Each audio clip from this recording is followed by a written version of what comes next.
Après que les autorités des Américains ont déclaré l'insécurité sur le territoire dominicain, ils ont demandé aux ressortissants des Américains de ne plus mettre les pieds en République dominicaine afin qu'ils puissent s'organiser pour les questions de sécurité.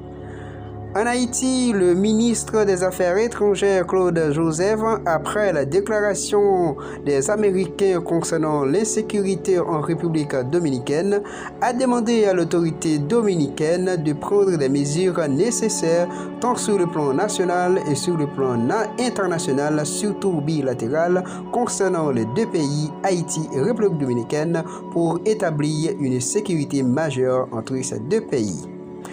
Du côté des Dominicains, le président Luis Abinadel, le président de la République dominicaine, s'est fâché contre la déclaration du ministre des Affaires étrangères Claude Joseph en Haïti et a décidé de mettre fin ou annuler le visa étudiant des étudiants haïtiens en République dominicaine. Et je pense que les fondamentales, quelque chose qui a passé en République dominicaine, les concerne Haïti, tout comme ça qui a passé en Haïti, les concerne la République dominicaine. Nous-mêmes, nous sommes vraiment sincères, parce que nous connaissons un problème d'insécurité là, pas nous plus grave que par la République dominicaine. Effectivement, le plus grave.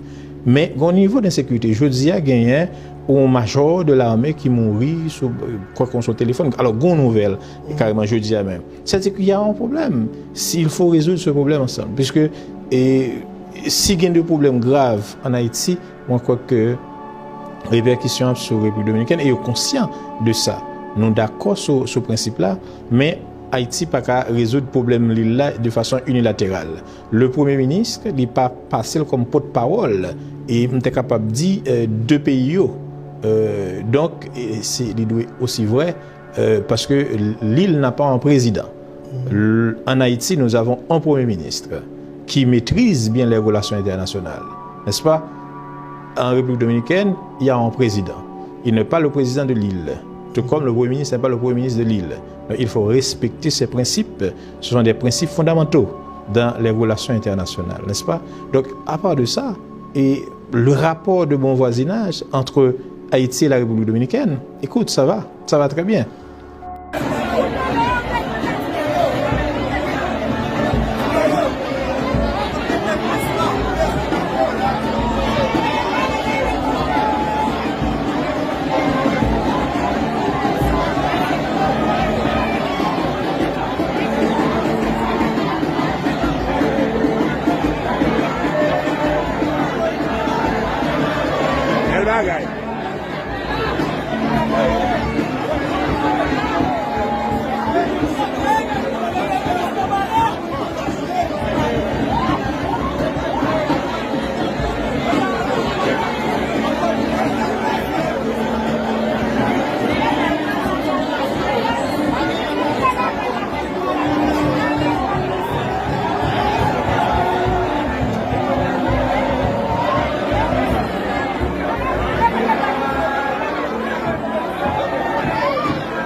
El bagay.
El bagay.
El bagay.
bagay.